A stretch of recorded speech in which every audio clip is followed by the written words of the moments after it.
The sun had barely begun to rise over the sleepy, oil-stained tarmac of Clearwater Airstrip when Jake Turner rolled up his sleeves, grabbed his old metal toolbox, and knelt beside the humming beast of a jet that had made an unexpected landing an hour before. The mechanic, in his mid-30s, with grease under his nails and a quiet strength in his eyes, was used to early mornings and late nights. Life had never handed him anything easy, but he was the kind of man who didn't ask for easy. He just wanted a shot. Moment. A chance to prove that he was more than the rusted garage he worked in or the overdue bills stacked in his glove compartment. The call had come in just before 5 a.m. A private jet had reported engine trouble mid-air and was forced to land at the small-town strip where Jake worked. The usual airport mechanics were off duty, and Jake, who'd been sleeping in the back of his pickup truck after another long shift, was the only one around. With no time to waste, he threw on his jacket and got to work before the sunrise warmed the metal. Jake didn't know much about the jet's owner. All he was told was that it belonged to someone important. Someone rich. Probably someone who wouldn't even bother to step out of the plane, he figured. That's how it usually went. The wealthy flew in, barked orders through assistants, and left without saying thank you. But Jake didn't care about that. Engines were his language. Machines didn't lie. And right now, this particular machine was holding secrets beneath its sleek, billion-dollar surface. As he opened the access panel, Jake's fingers moved quickly and precisely, scanning for damage. A loose fuel line, a small pressure drop. Something wasn't right. The hours melted away as he worked, sweat dripping down his temple, eyes locked in. This was what he was born to do. Not just twist wrenches, but solve problems no one else saw coming. Then he heard it. The soft click of heels on the tarmac. He looked up, expecting an assistant, maybe a pilot. But what he saw made him freeze. A woman in a white pantsuit, crisp and flawless, was walking toward him with quiet confidence. Her hair was pinned back neatly, but her face, it didn't carry the coldness Jake had expected. Held something else. Curiosity, warmth, and maybe, just maybe, a trace of weariness, like someone used to being surrounded by noise but starving for real conversation. "Are you the one working on my plane?" she asked, her voice smooth and direct, but without arrogance. Jake stood, brushing his hands on his jeans. "Yeah, name's Jake. Just about got it sorted." She nodded slowly, studying him. "How long have you been out here?" "Since it landed," he replied. "Didn't want to waste any time. You've got a faulty valve in the auxiliary fuel line. Almost didn't catch it. Could have been bad up there." She raised an eyebrow, impressed. "And you caught it, alone?" He shrugged. "Just doing my job." She smiled. "That's not just a job. That's skill." Jake looked away, uncomfortable under the compliment. "Well, glad I was here. You'll be ready to go soon." But she didn't move. She didn't look ready to leave at all. Instead, she tilted her head. You know, most people would have waited for backup. He took a risk. "Why?" Jake hesitated. He wasn't used to talking about himself. Not to strangers. Not to billionaires. "I've been fixing engines since I was 12, he said finally. "Grew up in my dad's shop. We didn't have much, but he taught me that when something's broken, you don't walk away. You fix it. Even if no one's watching." She was quiet for a moment, then stepped closer. "That's rare." Jake chuckled softly. "Not rare. Just overlooked." A silence hung between them, not awkward, but thick with something unspoken. Something strange. As if, in that moment, two completely different worlds had brushed up against each other, and neither wanted to pull away. He didn't even know her name, but she knew his. "Jake Turner," she said softly, almost like a thought escaping her lips. "I've read about you." That stopped him cold. "What?" She smiled, stepping even closer. "You entered the national engineering competition 3 years ago. Designed a fuel system that could cut emissions in half. But you withdrew before the finals. No one ever knew why." Jake stiffened. "I didn't think anyone noticed." "I did," she said. "I was a judge." Now everything felt upside down. She wasn't just some jet-setting billionaire. She was part of that world he had once dreamed of entering, the world that had slammed its doors in his face when his father got sick and he had to drop everything. He looked at her with new eyes. And she was already looking at him like she saw something most people never took the time to see. "I never forgot your name," she said quietly. "I always wondered what happened to the guy who could have changed the industry." Jake didn't know what to say. No one had ever said anything like that to him before. He felt like someone had just reached into a dusty drawer in his chest and pulled out a part of him he thought he'd buried. But then she did something completely unexpected. She pulled out her phone, made a quick call, short and to the point, and hung up. Then she looked Jake straight in the eye and said, "Cancel my meetings. I'm not leaving today." He blinked. "Why?" She smiled. "Because I think I just found the one person I've been looking for. And if I'm not mistaken, he might be standing right in front of me." Jake opened his mouth, trying to process her words. But before he could respond, she reached into her coat pocket and held something out to him. A ring. Not flashy. Not oversized. Just simple, classic. Meaningful. And then, without hesitation, she asked the question that would change everything. But just as the words left her lips, the distant roar of another jet thundered overhead, breaking the silence, and something in her expression shifted. She glanced at the sky, then back at Jake. Like there was more to this story than even she had planned. Something else was coming. And Jake was about to be pulled into a world he never imagined. A world where a broken engine was only the beginning. Jake stared at the ring in her hand, the late morning light catching on the small diamond like a flare. For a split second he thought it had to be some kind of joke. Test. Billionaires didn't ask grease-stained mechanics to marry them on airstrips. That kind of thing didn't happen in real life. But there she was, standing calm, steady, like this was exactly what she intended to do from the moment she stepped off the jet. His heart beat louder than the plane engines ever had. I don't understand," he finally said, his voice low. "You don't have to," she replied. "Not yet." She gently slipped the ring back into her coat pocket. "I didn't come here to offer marriage," she added with a small smile. "But when I saw you, when I recognized you, I knew I couldn't just walk away. You don't belong here, Jake. Not in the dust. Not hidden behind engines no one appreciates. You're meant for something bigger." Jake took a step back, unsure whether to feel flattered or suspicious. His life had been quiet for so long, built on routine and repair jobs. This, whatever this was too fast, too strange. "Who are you?" he asked. She extended her hand, finally offering a name. "Camille Hartley, CEO of Hartley Aeronautics." Jake froze. He'd heard the name before. Hartley Aeronautics was one of the biggest private aviation companies in the country, if not the world. They built next-gen jets, sustainable air tech, even had government contracts. Camille Hartley wasn't just some executive. She was aviation royalty. "You run the whole thing?" Jake asked, still processing. "Built it from the ground up," she replied. "But it's not just mine. It's a legacy my father left behind. I'm just trying to take it further." Jake glanced back at the jet. "So what, you came here to test me or something?" "No," she said. "I came here because I had a flight to New York. Engine failed midair. I thought it was just another delay. But now," she paused, meeting his eyes again. "Now I think I was meant to land here."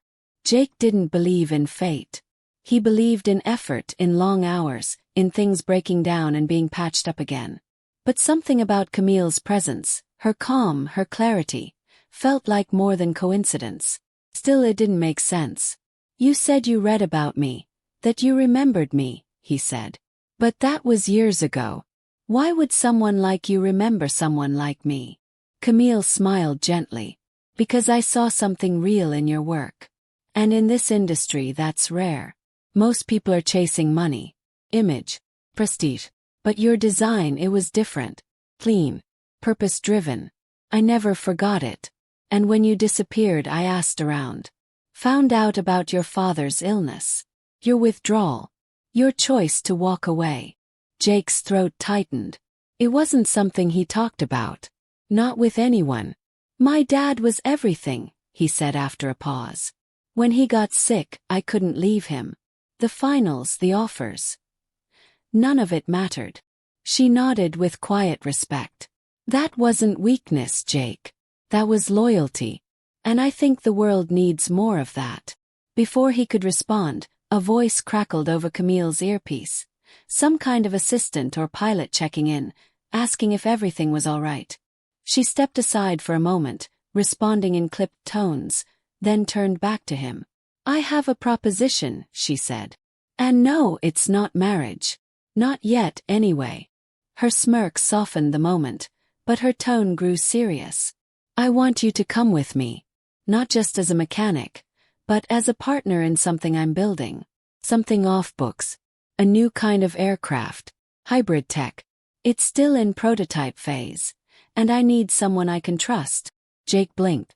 Why me? You must have engineers lining up around the block. I do, she said. But I don't trust them the way I trust you.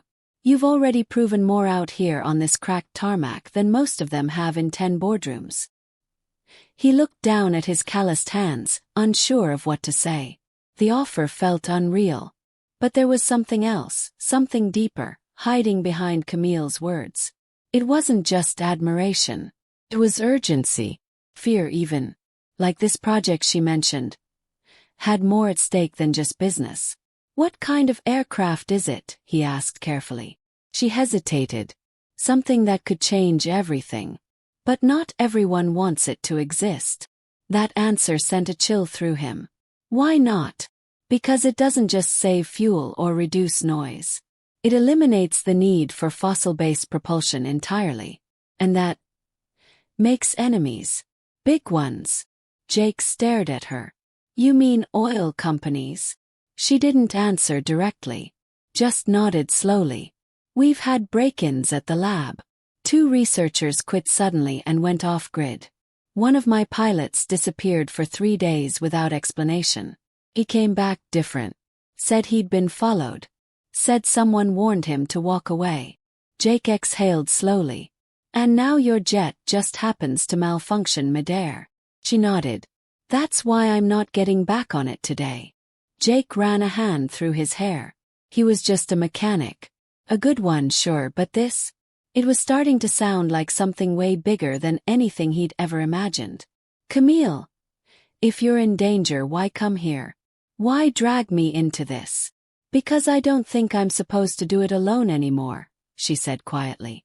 And I think you were put in my path for a reason. Just then, a black SUV pulled up near the airstrip gates. Windows tinted, engine idling low. Neither of them had called for it. Jake narrowed his eyes. You expecting someone? Camille shook her head slowly. No. They both stood still, watching the vehicle from a distance. It didn't move. Didn't honk. Just sat there silent. Get in the hangar, Jake said quickly, his instincts flaring. Now. Camille didn't argue. They ducked into the old corrugated shed nearby where Jake kept his tools and backup gear. From the shadows, they watched as a man stepped out of the SUV. Dark suit. Sunglasses. No badge, no name. Just a calm, measured walk toward the jet. Not local, Jake muttered. No, Camille agreed. Definitely not. The man walked around the jet slowly, taking photos. Then he glanced toward the hangar, directly at them. Like he knew. Jake pulled Camille back. I think they know you're here. She didn't answer. Just clenched her jaw and looked him in the eyes. We're running out of time, she said. You wanted a chance, Jake. This is it. But you need to decide now. Because if we stay here much longer, neither of us is going to get another one. Jake didn't speak. His mind was racing. But in his gut he already knew. This wasn't just about fixing planes anymore. This was about choosing which world he wanted to live in. And who he was willing to become to protect it. Jake's hands were still stained with oil, but now they were trembling. Not from fatigue, but from the weight of something he couldn't yet name. Camille stood just beside him in the dim light of the hangar, watching the man in the suit with unreadable eyes. Outside, the stranger paced slowly near the jet, as if he were measuring time, waiting for something or someone to make a move. "Who are these people?" Jake whispered, keeping his voice low. Camille didn't take her eyes off the figure. "I don't know exactly. But I've felt their presence for a while now. They're never loud, never messy. Just, always one step behind everything we do." "You said your people were scared," Jake said, eyes narrowing. "Now I see why." Camille nodded. "They don't just threaten. They erase. Research disappears. Access codes stop working. People resign without warning and never explain why." Jake looked back at the SUV. "And you think this is connected to the aircraft project?" "I know it is." A tense silence followed. Camille paced slightly, her mind clearly running through contingency plans. Jake's thoughts were racing too, but one thing stood out. "Why now?" he asked. "Why show up here? What's different today?" Camille paused, then slowly turned toward him. "You."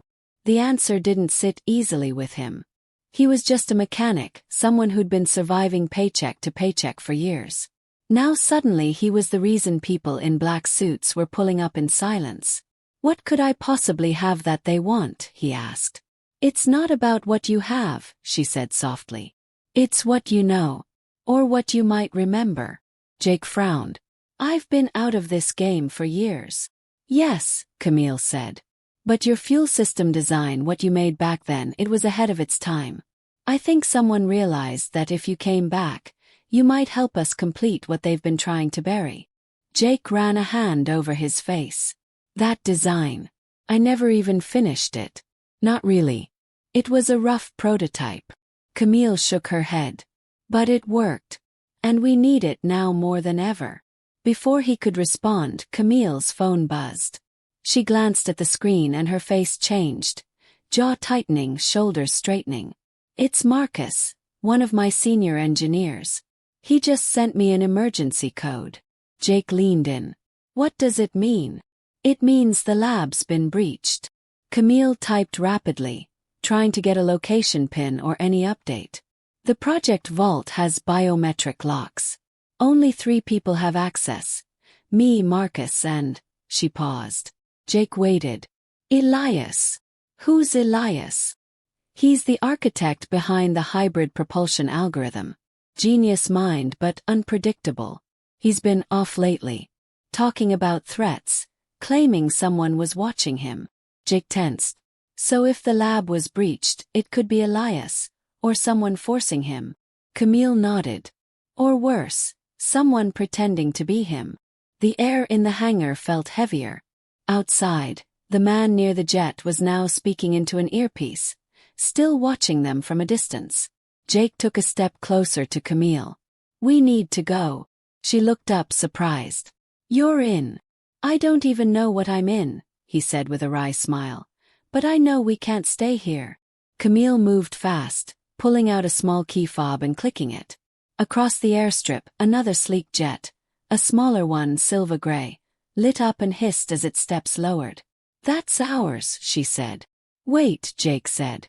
"You brought 2 jets." "I never travel with just one," Camille replied. "Decoys are safer." The moment they stepped out of the hangar, the man by the SUV straightened, as if ready to intercept them. But Camille moved with a cool calm that told Jake she'd done this dance before. She nodded slightly to Jake and whispered, "Follow my lead." As they walked toward the second jet, the man approached. "Ms. Hartley," he said, his voice low and measured. "We need a word." Jake instinctively stepped between them. Camille raised a hand to stop him. "And who exactly are we?" The man smiled thinly. "We represent parties interested in your safety and the stability of your research." Camille tilted her head. "So you're here to protect me by showing up unannounced in an unmarked SUV and circling my aircraft?" The man didn't flinch. "We only intervene when certain lines are crossed." Jake narrowed his eyes. "Like grounded jets. Or missing engineers." The man turned to Jake for the first time. "Ah, the mechanic." There was a strange pause. Not mockery, not threat, just acknowledgement. Like Jake's name had been filed away somewhere long before this meeting. "Be careful who you trust, Mr. Turner," the man said. "People close to this project have a tendency to disappear." That was enough for Jake. He grabbed Camille's arm and led her toward the jet, calling over his shoulder, "Yeah? Well, we're not going anywhere." As they climbed aboard and the engines began to spin up, Jake could see the man still watching from the tarmac. No pursuit. No protest. Just a quiet presence. Like he didn't need to stop them, because whatever he was part of was already far ahead. Inside the jet, Camille secured the door and sat down at the controls. "You fly too?" Jake asked. He smirked. "I do everything." As the jet lifted off, Jake looked out the window at the tiny shrinking figures below. The man. The SUV. The runway. All of it now part of something bigger he didn't yet understand. Camille spoke through the headset, pulling up encrypted files on the screen. "We're headed to the secondary lab. Off-grid, isolated. It's the only place I know that's still secure." Jake leaned over her shoulder. The schematics flickering across the screen looked familiar. His design, the one he'd buried years ago, now merged with new code, new data. "I can help," he said softly. Camille turned to him. "I know." But neither of them noticed the blinking red dot on the undercarriage. Tracker. Far below, the man in the suit put away his binoculars and made a call. "They've taken the bait," he said. "Proceed with Phase 2. The hum of the jet engines filled the cabin, but Jake could feel something underneath the noise. A pressure like the air itself was holding its breath.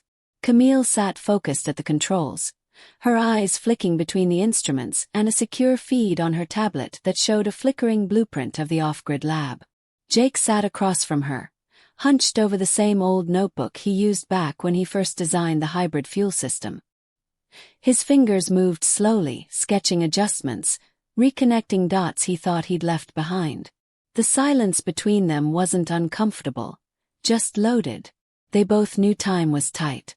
Camille had mentioned the lab's remote location, deep in the mountains, protected by natural terrain and old military shielding. But if they had a tracker on the plane, and Jake was almost sure they did, it wouldn't stay secret for long. "I keep thinking about Elias," Camille said quietly, not looking up. "He was paranoid. But now I wonder if maybe he wasn't paranoid enough." Jake nodded. "You said he started acting different." "Yeah. He used to be this calm, almost too calm kind of genius. But something shifted. He stopped coming to meetings. Wouldn't share his notes. Then one day he walked in, handed me a drive and said, 'Hide this somewhere only you can find. If I vanish, trust no one.' Did you hide it?" She nodded. "It's not with me. It's at the lab. And if I'm right, what's on that drive could either save the project or destroy everything we've built." Jake leaned forward. "What's on it?" Camille hesitated. "I haven't looked." Jake stared. "You what?" "I didn't want to know unless I had to." Elias was smart but dramatic. I thought maybe he was just stressed out, overwhelmed. But now, I think that drive might explain everything. The breach. The threats. The man on the tarmac. Jake let out a slow breath, his pulse picking up. "So we're flying straight toward something that could get us both erased." "Pretty much," she said. The jet dipped slightly as they began their descent. Through the window, Jake could see a stretch of forest breaking into rocky cliffs and winding roads. Camille angled the jet into a tight glide, heading toward a narrow landing strip barely visible from the sky. As they touched down, the tires hit with a jolt, and Camille quickly taxied them into a small, hangar-sized shed that opened just long enough for the jet to slip inside. Once the doors shut, darkness fell, followed by the soft click of lights flickering on around the hidden landing pad. It was eerily quiet. They stepped out into the hangar, and Jake immediately felt it, a stillness that didn't feel like safety, more like waiting. Two security staff met them, both wearing Hartley Aeronautics badges, both stiff and stone-faced. Camille gave them a nod, but Jake noticed her eyes didn't linger on them for long. They moved fast through concrete halls that sloped downward, reinforced by thick steel beams and old tech from when the place served as a Cold War bunker. Every corridor looked the same. Gray walls, humming lights, no windows. Camille led them to a heavy metal door that required both a retinal scan and a voice print to open. Inside was a lab filled with sleek monitors, drone parts, and a large wall screen filled with real-time data. But the room was empty. "Where is everyone?" Jake asked. Camille checked a panel. "They were supposed to be here." She tapped into the comms. Static. Tried another line. Nothing. Then a message flashed across the main screen. "We know you're here. Too late to hide it now." Jake felt a chill run through his body. Camille stepped forward, typing rapidly into the console, trying to trace the message.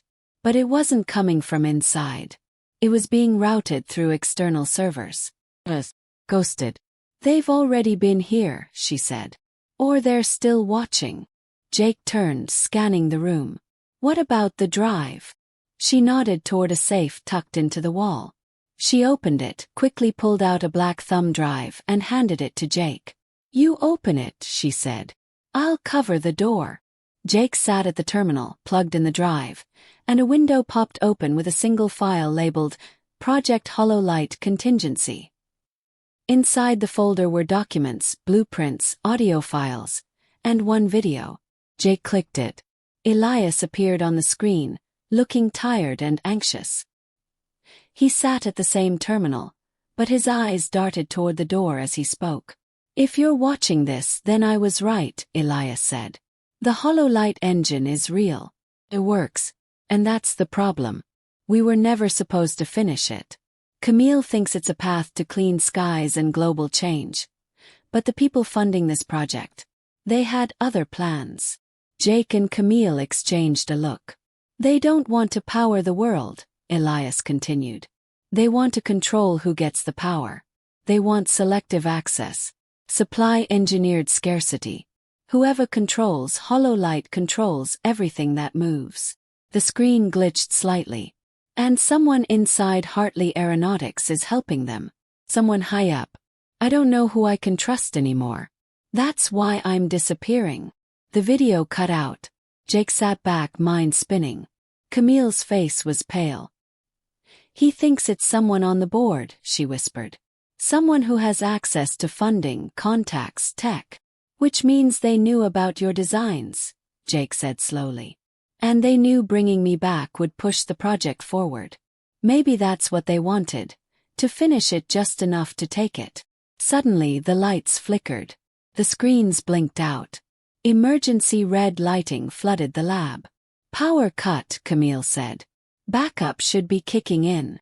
A loud clang echoed through the hallways outside. "The step. Heavy ones." "Not backup," Jake muttered. Camille pulled open a floor panel near the terminal. "There's a secondary exit through the maintenance shaft. It's narrow but it leads to the lower hangar. We have a prototype there, one they don't know about." As they climbed in, Jake turned back to look at the lab one last time. The screens were black. The thumb drive was still in his pocket. Somewhere above, the people Elias warned about were closing in. Camille reached out, touched his shoulder. "You okay?" Jake nodded. "Just thinking." "About what?" He looked at her. "If they're already this close, how far are they willing to go?" They crawled deeper into the shaft, the red lights fading behind them. Outside the bunker, above the trees, another drone was already circling, watching, waiting. And inside the jet hangar, under the fuselage, a second device blinked green. The trap had only just started to close. The crawlspace was tighter than Jake expected, lined with old pipes and tangled wires from decades past. The faint vibrations in the metal beneath him told him the facility was no longer quiet. Someone, or something, was already moving through the bunker above them. Camille moved ahead of him with steady urgency, her breaths measured, but her fingers clenched around a small device that pulsed blue. Her only connection to the prototype aircraft hidden below. Jake's mind raced. If Elias had disappeared because of this project, and if someone inside Hartley Aeronautics had sold out, then what they were crawling toward might be their last card to play. The hololight prototype, if real, wasn't just a machine. It was leverage. A key to whoever was trying to control the future of energy and aviation. But halfway through the shaft, Camille froze. Jake bumped into her boots. "What's wrong?" he whispered. She didn't answer right away. Then she turned slowly, her voice barely audible. "I can hear breathing."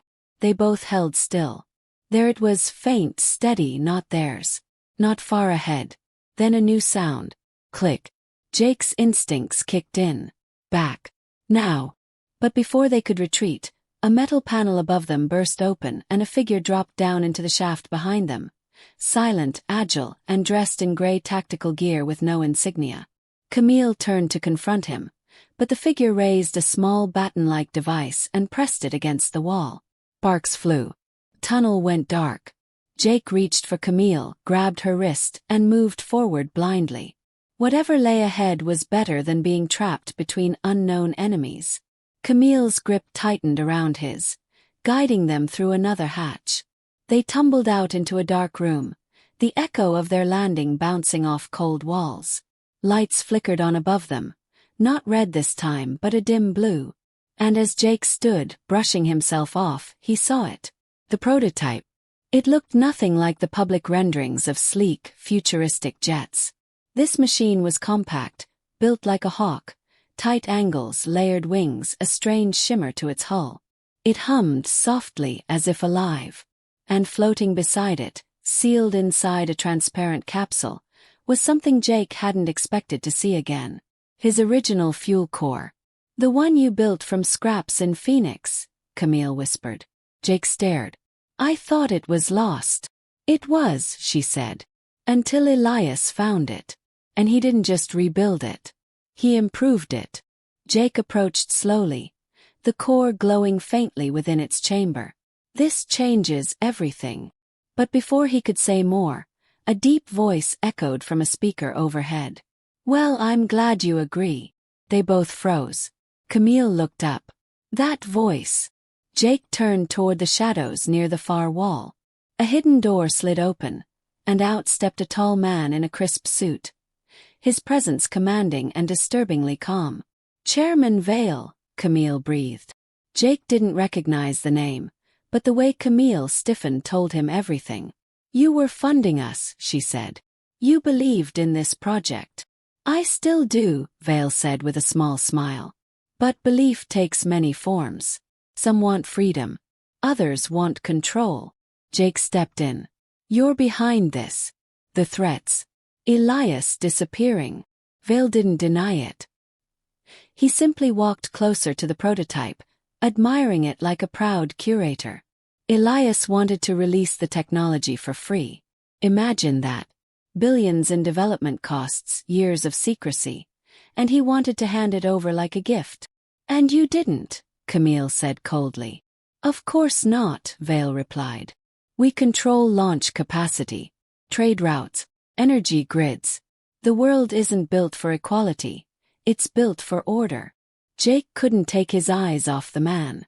There was something off about his calmness, the way he walked among secrets like they were merely business deals. Vale turned to Jake. "You weren't supposed to be part of this. But then again, fate has strange timing. Fixing Camille's jet. An old blueprint rediscovered. You forced my hand." Camille moved protectively between Vale and the prototype. "You want to use hololight for military leverage." "No," Vale said, his voice growing quieter. "I want to use it to maintain peace. Controlled skies mean fewer wars. Selective access means stability." Jake shook his head. "And who decides who gets that access?" "You." Vale didn't answer. Instead, he turned toward the wall. With a wave of his hand, another screen activated. Footage played. Grainy, timestamped from just hours ago. It showed Elias. Live. He was in a facility, unmarked but clearly under surveillance. He looked tired, thinner, but he was speaking directly to a camera. "I'm not safe. If Camille sees this, tell her not to run. Tell her to finish it. The engine must be completed. But it must stay out of Vale's hands." The screen went black. Jake felt his stomach twist. Elias was alive, but a prisoner. And he wanted the project completed, but hidden from the very people who funded it. Vale, unfazed, raised his hand. "You have one choice," he said. "Walk away. Let me finish the engine. Let history remember you as a mechanic who helped spark the future." "And if we don't?" Jake asked. Vale's smile returned. "Then this whole place goes dark. Including the prototype." Jake's mind reeled. There had to be something he and Camille could do. Some move left. But the threat was real now. Vale had the resources. He had people in high places. And worst of all, he was already inside their most protected walls. Camille leaned toward Jake and whispered quickly. "He thinks he controls this place. But there's one thing he doesn't know." Jake blinked. "What?" She gave him a look, calm and fierce all at once. "The prototype isn't finished. Not without a final calibration. Only 2 people know how to do it. You and me." Jake looked at the glowing fuel core, at the sleek machine humming in the corner. And for the first time he realized something terrifying and powerful. The future really did rest on what they did next. Vale stepped closer, reaching out for the capsule housing the core. "I'm giving you 1 minute to decide." Jake stared at him, then at Camille. 1 minute, 1 choice, and possibly one final chance to flip everything upside down. Jake's pulse pounded in his ears. The humming of the prototype, Vale's voice, Camille's calm defiance. It all swirled together like a storm waiting to break. The countdown had started, whether Vale said it out loud or not. Every second that passed was a second closer to the moment this dream, this nightmare, would slip out of their hands and into the control of the man standing before them. Camille's eyes locked on Jake's. "You still remember the override sequence?" He gave a small nod. "It's buried deep, but yeah, I've got it." "Good," she said softly, then turned to Vale. "You want the prototype. You'll get it. But only if you let Elias go." Vale tilted his head, amused. "He's alive, as you've seen. His fate is negotiable." "Not negotiable," Jake said, stepping forward. "You said we had a minute. Here's our condition. Release him now, or this engine never flies." Vale's smile faded. His eyes narrowed. "You think you're still in control here?" "We don't think," Camille replied. "We know." Without another word, she pulled a small transmitter from her belt and tapped it. Instantly, the lights around the prototype flickered, and the fuel core inside dimmed. Vale's guard stepped forward, but he raised a hand. "What did you just do?" he asked. Jake stepped closer to the console next to the capsule. This machine was built on trust. The final sequence, the part that stabilizes the hollow light engine, it's only coded into one place. "My hands," Camille added. "And without it, the system will collapse in on itself. The core will remain inert. All you'll have is a pretty shell." Vale was silent for a long moment. The tension in the room grew thick, every breath drawn cautiously. Then finally he said, "Very well." He gestured to one of his men. Within seconds, a nearby screen lit up again, this time with a live feed. Elias, still in the same room, was now flanked by 2 figures, and the locks on the door behind him clicked open. He looked up at the camera, startled. "Elias," Camille said clearly. "You're free. Get out now. You were right. They came for it." Elias moved, slowly at first, then broke into a run. The feed cut out. Jake turned to Vale. "You just gave up your leverage." But Vale didn't flinch. "You think I wouldn't prepare for this outcome?" Suddenly, the room around them rumbled. Lights flickered. Somewhere above, the echo of machinery came alive. Camille reached for the console. "What did you do?" Vale's voice stayed smooth. "Plan B. You see, while you were busy hiding the calibration, I had a different team working on a duplicate. Crude, unstable, but functional enough. Right now, that copy is preparing for launch from our Arizona test facility." Jake's eyes widened. "You can't. The engine isn't safe without the right balance." You'll tear that jet apart midair. I'm willing to take the risk, Vale said calmly. Because once it's in the air, once the world sees it fly, no one will question who controls the future. Camille stepped back. We still have the original. You won't get far. Vale's expression didn't change. You're right. I won't. But I don't need to get far. I just need to be first. Jake stared at him, heart pounding. Then something clicked. A memory. Buried in Elias's final message. Wait, Jake whispered. The Arizona copy. It's using the old prototype, right? Yes, Vale said. Your design. Jake turned to Camille, realization flooding in. The old core. I built a failsafe into it. Back when I thought Hartley might try to steal it. Camille blinked. You never told me that. I forgot, he admitted. But if that copy takes off and the failsafe triggers, it'll never reach altitude, Camille finished. It'll crash. Vale suddenly looked uncertain. Jake rushed to the console, pulling up the remote signal channel. He found it, barely. Hidden beneath layers of encrypted code. The failsafe code.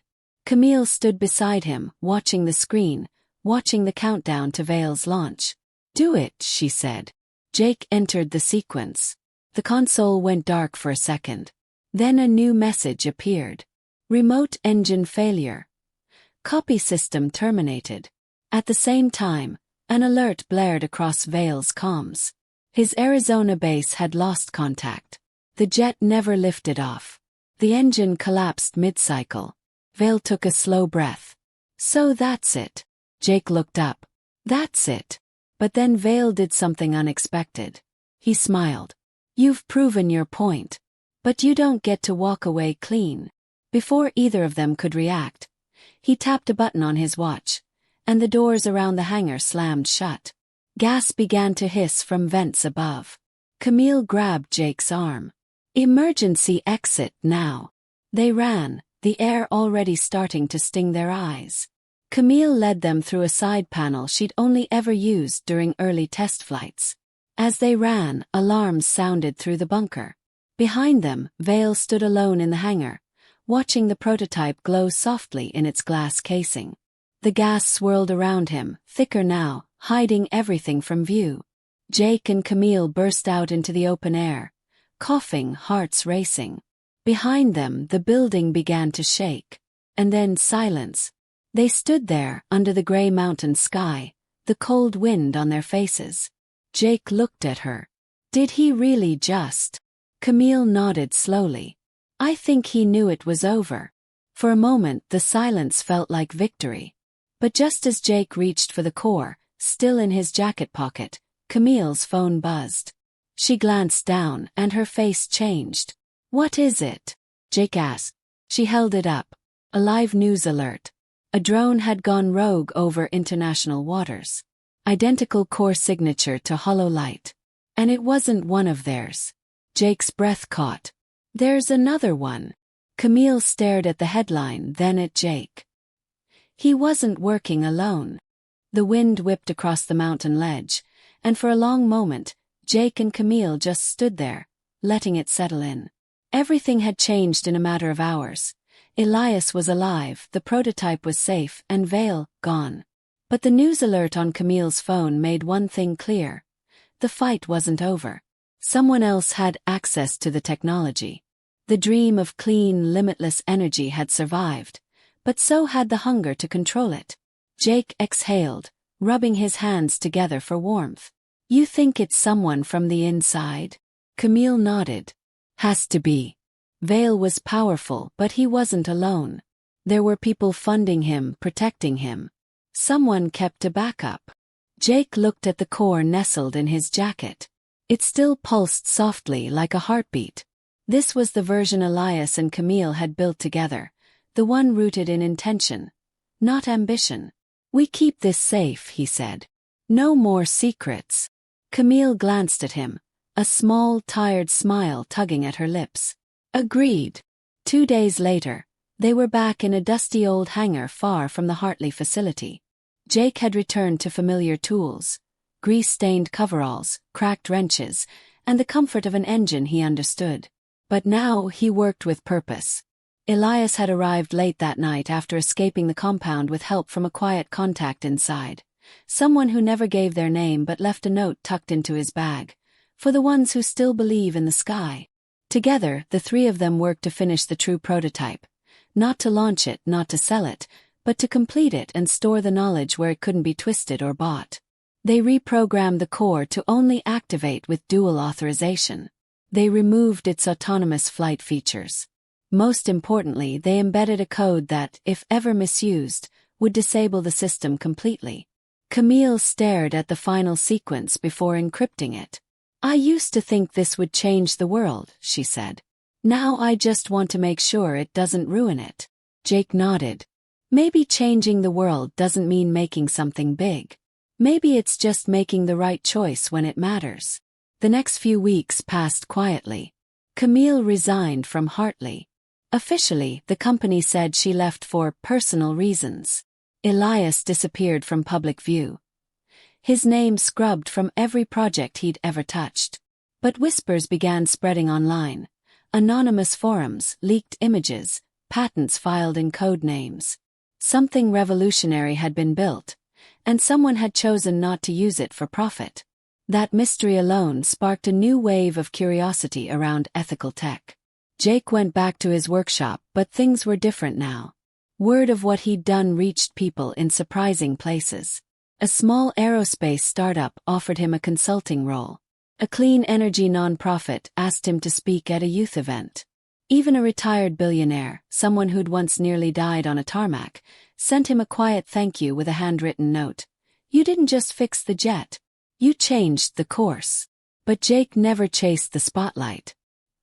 He stayed close to home, fixing engines, helping neighbors, and sometimes disappearing for a few days to work on something with Camille. The world didn't need to know the details. What mattered was that they had done the right thing when it counted most. One morning, as the sun crept over the horizon, Camille showed up at Jake's garage. She looked more relaxed than he'd ever seen her. Jeans, hoodie, coffee in hand. "Busy?" she asked. Jake wiped his hands on a rag. "Just finishing up a tune-up. Nothing fancy." She leaned against the doorway. "I've been thinking about that drone. The one that showed up after Vale." "Me too," he said. "I traced the signal last night. Bounced off a dozen proxies, but I think it originated in Jakarta. Private firm with military ties. They were developing hybrid tech based on a missing patent." Jake raised an eyebrow. "The one we buried." Camille nodded. "Someone must have gotten access to an old drive. But the core wasn't working. They couldn't stabilize it. The drone dropped into the ocean after 20 minutes. Jake let out a breath. "So we still have time." "Yeah. But not forever." They stood in silence for a moment. Then Camille set her coffee down and reached into her bag. She pulled out a small silver key. Jake took it, confused. "It's to the cabin," she said. "Elias and I agreed it should go to you. It's where the core should be kept. No more labs. No more files.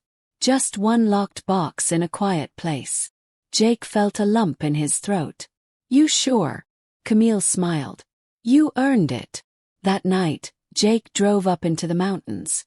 The road was quiet. The stars stretched overhead like silent guardians.